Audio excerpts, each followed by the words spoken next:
decreti emanati a gennaio introducono l'obbligo di vaccinazione per gli over 50 fino al 15 giugno, salvi naturalmente i casi degli esenti. Inoltre dal 15 febbraio per l'accesso ai luoghi di lavoro da parte degli over 50 è richiesto il Green Pass rafforzato, che comporta in mancanza l'impossibilità di accedere al luogo di lavoro e quindi l'essere considerati assenti ingiustificati senza quindi percezione di alcun emolumento o retribuzione e d'altra parte però con diritto alla conservazione del posto di lavoro e senza conseguenze disciplinari. È consentito da parte delle imprese la possibilità di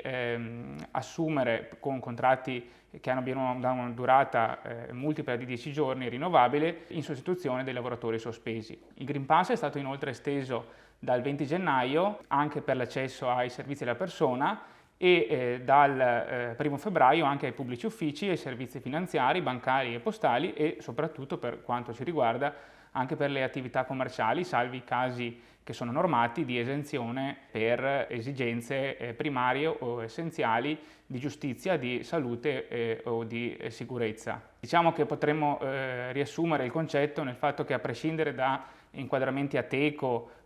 o che si tratti di attività artigianale o commerciale, tutte le aziende che perfezionano vendita al dettaglio o comunque abbiano un punto di vendita devono chiedere per l'accesso il Green Pass. Da questo punto di vista il sito di Confartigianato contiene anche la segnaletica da esporre e naturalmente gli uffici associativi, in particolare l'ufficio sicurezza, restano a disposizione.